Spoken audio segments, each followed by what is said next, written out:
I have to believe, for whatever reasons, that these people were able to rationalize that what they were doing, if there is any truth in what we're saying, they have to be able to rationalize to themselves that what they're doing is for an honest purpose. He was Hollywood royalty with a square jaw, a magnetic presence, and a voice that commanded attention. But at 80 years old, Burt Lancaster dropped a secret that stunned even the most seasoned insiders. The man once seen as the ultimate on-screen alpha confessed to hidden romances with some of the most iconic gay actors of old Hollywood. What were the names he whispered before his death? How did he hide affairs that could have destroyed careers? And why did he wait until the very end to speak out? This is the real Burt Lancaster, and the truth he buried for decades is finally coming to light. The secret life of a screen legend. Before he was the man behind some of Hollywood's most iconic scenes, before he was kissing Deborah Kerr in The Surf, or gripping an Oscar for Elmer Gantry, Burt Lancaster was simply Burton Stephen Lancaster, a boy from East Harlem with dreams bigger than the skyline. He grew up in a working-class family that scraped by during tough times. Harlem in the early 20th century wasn't the glitzy hub we sometimes imagine. It was raw, bustling, and unforgiving. But even in that world, young Burt stood out. There was something in his eyes, a hunger not just to survive, but to be seen. That ambition first took shape not in an acting studio, but under a circus tent. Before Hollywood ever noticed him, Lancaster was flying through the air as an acrobat, dazzling crowds with death-defying stunts and physical grace. It wasn't just for applause, it was a discipline, a mindset, a way to train his body to obey his will. That early career taught him how to command attention without a word, and how to channel vulnerability through strength. These weren't just circus tricks. They became part of his on-screen presence, where every movement felt intentional, primal, and real. When he entered the film industry in the 1940s, it didn't take long for his looks and presence to land him leading roles. Over 6 feet tall, with sharp cheekbones and a voice that could rumble or soothe, he was everything a studio could dream of. But Lancaster wasn't content to be eye candy. He wasn't chasing fame for fame's sake. He wanted control, meaning, depth.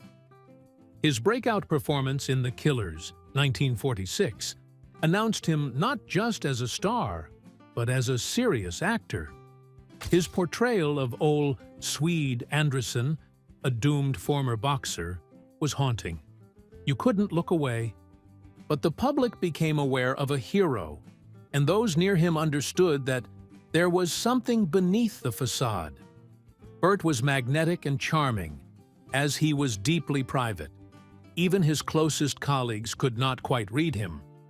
In an epoch when masculinity took its definition from how stoic and untouchable a man could be, Lancaster glorified it. On screen, he was strength personified. Off-screen, he was friendly but evasive, curious but guarded. He had a talent for turning the spotlight on others while keeping his own story carefully controlled. At the same time, it extended into the business end of things. In the 1950s, he co-founded his own production company, an unheard-of move for an actor then. Most of his peers were shackled in studio contracts that left little open for artistic freedom, but not Lancaster. He wanted to have a voice in stories that mattered, even if they weren't going to box office guarantees. However, he proved that a low-budget, character-driven picture could win an Oscar for Best Picture with Marty, 1955. It is a quiet revolution. Lancaster turned his back on the Hollywood machine and built his own path. However, while he was making strides in his profession, he had a personal life shrouded in secrecy. His public romances, mostly covering his marriages and temporary liaisons, were well chronicled. As he grew older, however, there was a whisper regarding that part of his life that he never discussed. Friends, co-stars, and even journalists all observed that behind the charm lay a sort of melancholy, an isolation that did not correspond with the public persona. He was strong-headed, but there was tenderness, softness, and a desire that could not be completely defined using the usual Hollywood love sagas. Only towards the end did the veneer crack a bit. During his failing years, with the fading lights from his cameras, Lancaster began to speak honestly. To friends, to family, to those who would listen. Eventually, the truth that he bore speaking of his hidden romances, of the men he had loved in silence, was without any thrills and had not developed into his sensation to shock anyone. But the question remains, how did someone so watched, so admired, manage to keep so much hidden? And why did he choose to speak only when the spotlight had all but disappeared? What happened next wasn't just personal. It was a glimpse into a hidden world of stardom and survival. Why gay Hollywood stayed silent. To understand why Burt Lancaster kept his secret romances hidden for most of his life, we must look at the harsh realities of being gay in Hollywood's golden age. Silence wasn't simply a personal choice. It was a means of survival. In mid-20th century America, being openly gay could ruin a career, destroy reputations, and result in social or even legal persecution. Nowhere was this pressure more suffocating than in the image-obsessed world of Hollywood. In the 1940s and 50s, stars were more than entertainers. They were tightly managed products of the studio system. Studios controlled everything from their haircuts to their dating lives. Men were expected to project a strong, masculine, heterosexual appeal. Women had to be glamorous and loyal to their on-screen love interests. Anything that deviated from this public image risked being seen as immoral, a charge that could end careers instantly. Gay actors lived double lives. To the public, they appeared in carefully arranged relationships known as lavender marriages, designed to mask their true identities. Privately, they lived in fear. Going on a date, making a phone call, or even being seen in a known gay neighborhood could spark a scandal. A single rumor in a gossip column could unravel everything.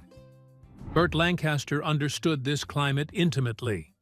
As his fame rose in the 1950s, he became one of Hollywood's most watched leading men. Paparazzi followed his every move, studio heads monitored his behavior, and the press speculated endlessly about his love life. He had to be cautious.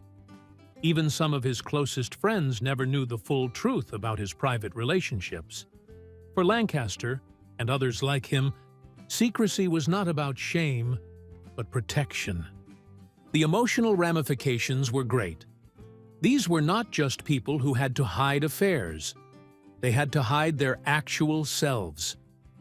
Much of it is rarely known outside the limits of private and public exposure to long-term love. That lonely life, those lives built on secrecy and suppressed emotion, were filled with fears that they would be discovered. Lancaster had to endure a cruel irony, live a quiet, painful contradiction of a brilliant private life that never could be known fully. Celebrities were more often considered by the media for remaining silent, too. Columnists like Hedda Hopper and Luella Parsons held the world's greatest sway and used their platforms to reinforce heteronormative ideas. Studios would go to great pains to bury scandals, unless, that is, an actor had fallen from grace, in which case all such glittering protections were stripped away in the name of headlines. Some of them even hired private investigators to make sure their stars didn't go against the line. By the time Lancaster was speaking of his private life at the end of his life, it was not a way of making a statement. It was a quiet act of release. By the end of the 1980s and early 90s, The rapidly changing times meant that, finally, sexuality was in public discourse on account of the AIDS epidemic. There was a more liberated younger generation that was not bound by age-old taboos. Lancaster was getting on, could not care anymore for his career, and saw a small window to speak out. He was, however, careful even then. No tell-all books, no sensational revelations. Rather, it was going to be private conversations with a few trusted friends, fragmentary confessions softly spoken. It was not a confession, really. A relinquishing of a burden he had carried for decades. His silence had never been about denial. It was about survival in a world that gave him everything, except the freedom to live his truth. One of Lancaster's earliest and most volatile connections was with someone whose brilliance matched his own, but whose emotional intensity would change everything. Brando, the Firestorm love affair. When Burt Lancaster met Marlon Brando in the late 1950s, it wasn't just a meeting between two Hollywood legends. It was the clash of two titanic personalities. Lancaster, the disciplined, emotionally grounded actor known for his quiet strength, was drawn into the orbit of Brando, brilliant, volatile, and magnetic. What followed was one of the most intense and complex relationships of Lancaster's secret life. A storm of passion, chaos, and contradiction. Their first encounter took place at a glamorous charity gala in Los Angeles. Brando, already infamous for breaking every rule in Hollywood, from acting conventions to gender norms, commanded the room. When their eyes met across the ballroom, something unspoken passed between them. It wasn't subtle, and it wasn't fleeting. Those present described it as electric. They began with guarded meetings, private dinners, chance encounters at studio events. Brando tested boundaries with wild stories, sarcasm, and philosophical provocations. Most people found his intensity exhausting. Lancaster didn't. Where others backed away, he leaned in, fascinated by Brando's contradictions. Brando, in turn, seemed to respect Lancaster's calm presence. Someone who wouldn't be intimidated or manipulated easily. Once their affair began, it was anything but smooth. Friends later called it beautiful chaos. Brando would show up without warning, pulling Lancaster into nights of deep conversation, followed by days, sometimes weeks, of silence. Lancaster, used to structure and emotional clarity, found himself thrown into unfamiliar territory, but he couldn't walk away. This relationship, unlike Lancaster's others, wasn't cloaked in total seclusion. It wasn't about quiet escapes or hiding in safe places. It was about testing limits. Brando refused to define his identity in conventional terms, never denying his attraction to both men and women, but always masking it with riddles and ambiguity. Lancaster, more emotionally traditional, struggled to keep up with the emotional roller coaster. In between the tempestuous days, real moments of connection would occur. Nights spent reading poetry, discussing politics and art, and long silences that felt more intimate than words. Lancaster confided in a friend that Brando made him feel terrifyingly exposed and wonderfully seen. It was the most terrifying experience he ever had. But firestorms are not persistent. Ironically, the same forces that brought them together eventually pulled them apart. Brando's need for freedom clashed with Lancaster's desire for emotional consistency. Following a particularly fierce spat at one of the designer's Malibu homes, Brando took off, leaving an avalanche of scribbled notes filled with quotations, faded memories, and obscure farewells. This love was over, but the emotional marks remained. Lancaster never really got over it. He would later call Brando a man who lived like a question mark, never satisfied, never still. Deep admiration tempered the heartbreak. One would hear from Lancaster about his fondness and frustrations with Brando. He had pushed him harder than anyone else. In interviews, Brando implicitly referred to Lancaster without naming him. He seemed to recognize someone who had mattered. Still there, the affection lay somewhere underneath Brando's impatience. Not a love story in the traditional sense. It was an emotional and ego crisis, a conflict between two men who would not consent to boundary markers of their time in any sense of the phrase. Lancaster's affair with Brando made him acknowledge those parts of himself that he had buried long ago. He pushed against his boundaries in loving Brando and felt the fateful intoxication of that liberation and its accompanying pain. When that storm finally passed, Lancaster found himself drawn to someone whose energy was the opposite: composed, elegant, and dangerously adept at hiding. Cary Grant, Highway House Affair. Few stars ever embodied Hollywood elegance like Cary Grant. With his sharp suits, smooth voice, and effortless charm, he seemed untouchable, the personification of grace. But beneath that polished exterior was a man who, like many of his era, lived behind carefully constructed walls. One of the most closely guarded secrets of his life was a quiet, deeply felt affair with Burt Lancaster. A romance that unfolded at a discreet coastal hideaway insiders came to call the Highway House. Grant and Lancaster first met in the late 1940s, when both were enjoying major success. Grant was already a global icon, thanks to hits like His Girl Friday and Bringing Up Baby. Lancaster, newer on the scene, was gaining attention for his brooding physicality and emotional range. Their early encounters, at studio events and charity galas, were cordial and professional. But beneath the surface, there was a subtle current: prolonged glances, knowing smiles, a quiet familiarity that hinted at something more. That something more blossomed at the Highway House, a secluded bungalow along the Pacific Coast Highway. To outsiders, it was simply a private rental, a place for stars to escape the spotlight. But for certain actors, it was much more: a refuge for the kinds of connections they couldn't risk having in public. At the Highway House, Grant and Lancaster found space to breathe. The home itself was modest, shaded by trees and overlooking the ocean. But inside, it became a sanctuary. They spent weekends there cooking together, walking along the beach, and talking for hours, stripped of public performance, free to be just themselves. Unlike other secret romances in Lancaster's life, the affair with Grant was marked by an aching tenderness. Lancaster, emotionally generous and more open in private than many ever realized, began to hope for something lasting.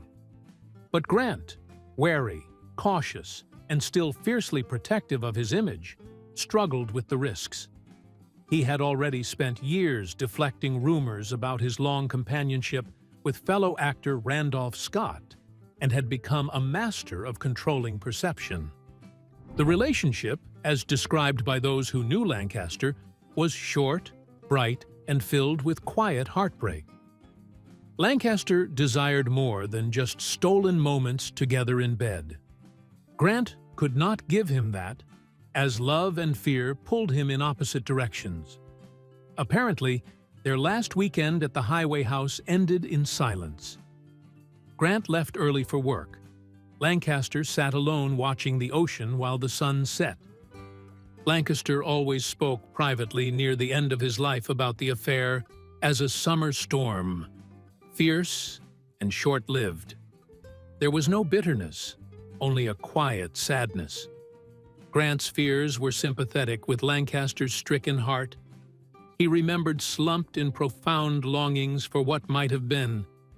Those friends who heard Lancaster talk about Grant in later years would recall the emotion still coursing through his voice, still tender, still raw.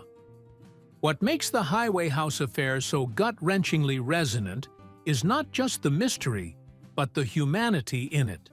Two of Hollywood's most brilliant stars, entrapped by an age of silence, managed a fleeting moment of truth together.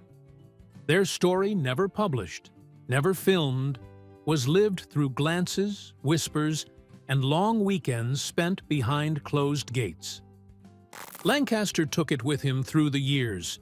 Grant, as was his wont, never spoke of it. But those savvy in the truth knew, not just any fling, it was love deeply forged by its time-real, hurtful, and heavily masked. The Highway House became a symbol not of scandal, but of what had to be hidden. Confines of secrecy contained not only footsteps, but also echoed something true experienced in a world that wouldn't have been permitted to see it. But the calm of that coastal retreat wouldn't last. Soon after, Lancaster stepped into a far more disturbing dynamic, one defined not by tenderness, but by power, secrecy, and fear. J. Edgar Hoover. Power, secrecy, and desire. If Cary Grant represented Hollywood charm, J. Edgar Hoover stood as his opposite. Cold, secretive, and immensely powerful. As the longtime head of the FBI, Hoover exerted a grip on American politics and culture that stretched from Washington to Hollywood. More than a bureaucrat, he was a kingmaker and a feared enforcer whose files could make or break anyone. Yet behind that fearsome public persona lay a more complicated private life, one that, surprisingly, intersected with actor Burt Lancaster. Lancaster's relationship with Hoover was unlike his other entanglements. While his affair with Cary Grant was brief and romantic, his connection with Hoover was something far more disturbing. It wasn't a love affair in the traditional sense.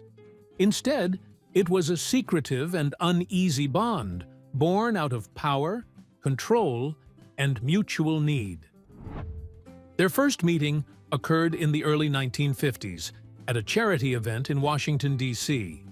At the time, Lancaster had grown more politically vocal, supporting civil rights and opposing the Hollywood blacklist. Hoover, known for keeping tabs on influential public figures, took an interest in him. What began as curiosity developed into a secretive and complex relationship. Sources close to Lancaster later revealed that Hoover would arrange discreet, off-the-record meetings with him in private hotels and government guest residences. There were no limousines or press, just hushed visits cloaked in plausible deniability. These encounters were not romantic in a traditional way, but they were intensely personal and laden with tension. Hoover seemed obsessed with control, not only over Lancaster's public image, but also over the man himself. And Lancaster, for reasons not entirely clear even to him, submitted to it. For a time. To some, Hoover saw something of an ideal in Lancaster, a strong, defiant Hollywood figure whom Hoover could admire and possess. Others think Lancaster played along, understanding full well what Hoover was inclined to do out of survival. But Lancaster's own musings more deeply suggest that Hoover was a man of fear, aching for connection, yet spiritually crippled by some pathology that made him incapable of handling real intimacy. Their relationship was clandestine, yet very tumultuous.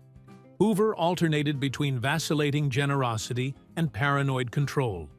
He sent things, expensive cufflinks, handwritten notes, and visits that he orchestrated himself. But with each one of these presents came threats, veiled yet unmistakable. Lancaster was always aware of who held the real power in this equation. One misstep, and his career would be finished. Finally, the cost of the secret had become too high. Lancaster, the true son of bona fide emotion, began to slip away. Their last meeting ended up with Lancaster walking out of the secured house in Georgetown, never to return. He never talked to Hoover again. Nonetheless, the link gave Hoover an imprint from which he could never erase. He had never retaliated against Lancaster, in public that is, and most probably because he respected him until this day, or what Lancaster might dig up about him. Still, an uneasy recommendation remained between the two of them. Never did Lancaster name Hoover in public. The closest that it got was a man who held a country in his fist and still slept alone, to all but a few who knew him. Their relationship had been much more a matter of accident than intention. Lancaster was well acquainted with the twisted intersections of power, separation, and hold that ruined destinies because of his short-lived affair with the man. Hauntingly, it left him with certain aspects of the weight of fame and the pull of secrecy. Eventually, that cold grip loosened, and Lancaster would again experience something softer. A fleeting, quiet bond with someone much younger, someone still figuring out how to exist under the crushing weight of fame. Ricky Nelson, the boy who hid. In the early 1960s, Burt Lancaster found himself drawn to a very different energy than the intense firestorms of his past affairs. Ricky Nelson, the clean-cut face of the adventures of Ozzie and Harriet, was not a peer or a rival. He was a young man caught between public adoration and private confusion. While America saw a teen idol, Lancaster saw something else, a quiet ache, a sense of not belonging. Their connection became a brief but deeply tender chapter in Lancaster's hidden life. They met at a Hollywood benefit concert.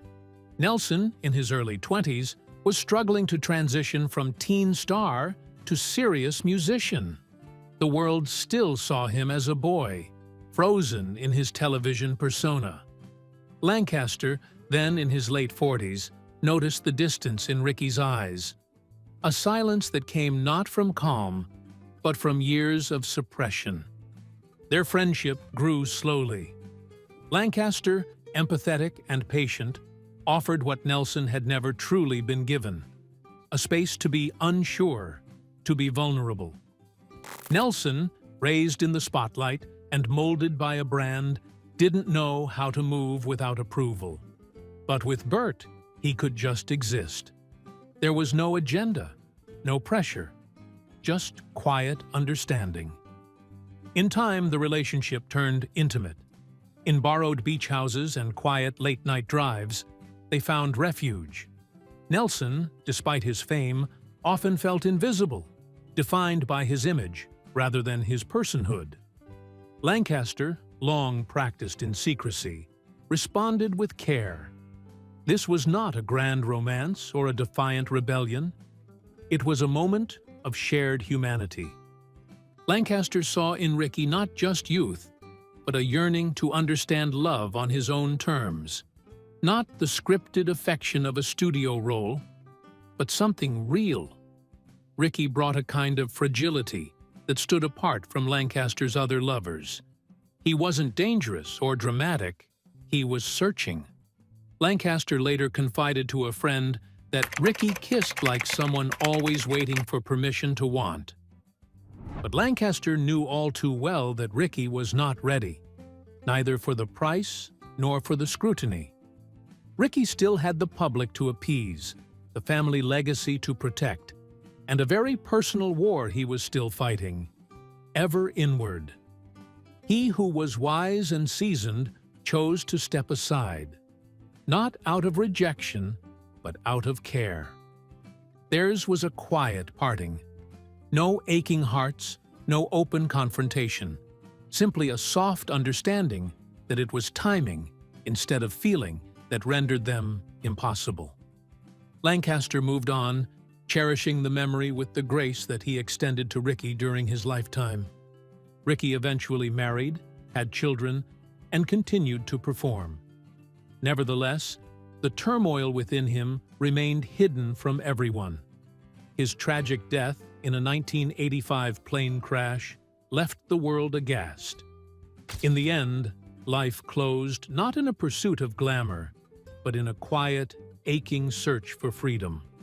a longing for a place to call home, Lancaster kept the much sacred memory of Ricky in silence before all else. He recollected, in the tender years that dimmed the glare of wavelengths through which he spooled out the secret loves he had, and then fell into name, along with a few others, in the category of those he had come to appreciate in life. Not blazingly, but most reverently. Not in what was, however, in what never had to be. Of all the relationships Lancaster had, this relationship was not the hottest or most melodramatic. It was probably the most gentle. Lancaster recognized himself at an early point of confusion and isolation within Ricky, and for a brief moment, they were able to console one another. Their time was brief, tender, aching, and incomplete, but it led him back to someone who, like him, carried his truth quietly and carried it far too long. In the desert, they found a few stolen days of peace. Rock Hudson, Secrets in the Desert. By the time Burt Lancaster met Rock Hudson in the early 1950s, both were major stars, admired by the public, respected by their peers, and carrying personal truths they couldn't speak aloud. While Lancaster had grown more comfortable navigating secret romances, Hudson was just beginning to grasp how tightly he was trapped by the image Hollywood had created for him. Their relationship wasn't just another hidden affair. It was a quiet, intimate bond forged in solitude and shaped by the pressures of fame and fear. They met on a studio backlot where Hudson, strikingly handsome and tall, was being crafted by Universal as the ideal American leading man. He embodied strength on screen, but off camera, he was tense and nervous, fearful that even a whisper or a photograph could ruin his career. Lancaster, older and more emotionally grounded, saw in Hudson a mixture of charm, vulnerability, and longing. Their connection was instant and sincere. Initially, their meetings were masked as professional or charitable gatherings, but soon the relationship deepened. Seeking privacy, they fled Hollywood's spotlight for the California desert. There, far from gossip columns and studio spies, they found brief moments of peace. Their hideaway, known simply as The Retreat, was a modest Spanish-style home near Palm Springs, surrounded by desert silence and wild cacti. It was their sanctuary. In that hidden space, they were free to be themselves. They cooked, listened to jazz, took long walks, and shared the quiet intimacy of domestic life, things neither man could safely enjoy in public. For Lancaster, those weekends felt like real life, and for Rock, the desert was the only place he could breathe without fear. Friends of Lancaster later recalled how he spoke of those desert days with both joy and sorrow. The joy came from the rare freedom to love without hiding. The sorrow came from knowing it couldn't last. Hudson, constantly shadowed by tabloid reporters and studio handlers, never escaped the anxiety of being exposed. Even at the retreat, he sometimes went silent for hours, overwhelmed by paranoia. Still, some moments endured. Morning coffee under the desert sun, late-night conversations about what life might have been in a different era. Lancaster would subsequently describe Hudson as the heart of a lion and the soul of a frightened boy. Their bond was tender and deeply felt, quiet yet powerful. In the end, pressure weighed too heavily. Tabloid reporters began trailing Hudson, hinting at an exposé. His entourage urged him to cut all remaining risky ties. The desert visits ceased. The phone calls faded away. No dramatic breakup, just a painful but understanding acknowledgement that the world they lived in wouldn't allow them to continue. Although Lancaster was bolder about his private life, he never pressured Hudson to make choices he was not yet ready to make. He understood the risks and had respect for the trepidation. Years later, in the 1980s, When Rock Hudson's AIDS diagnosis became common knowledge, it sent shockwaves through Hollywood and laid bare the horrific price of a hidden life. The world grieved Hudson, the much-beloved star, while Lancaster had much more personal and private grieving to do. He never spoke to friends about his love for Hudson, but they say the news broke his heart. He referred to Hudson as someone the world never truly got to know. It might have only been a few weekends in the desert, but those weekends were trademarks of their relationship. Burt Lancaster lived a life as rich in complexity as it was in cinematic triumph. His secret romances weren't scandals, they were acts of survival in a world built to punish authenticity. If this story moved you, like this video, subscribe, and comment your favorite Burt Lancaster film or moment. And don't miss our next episode, where another old Hollywood icon finally tells their truth. See you next time.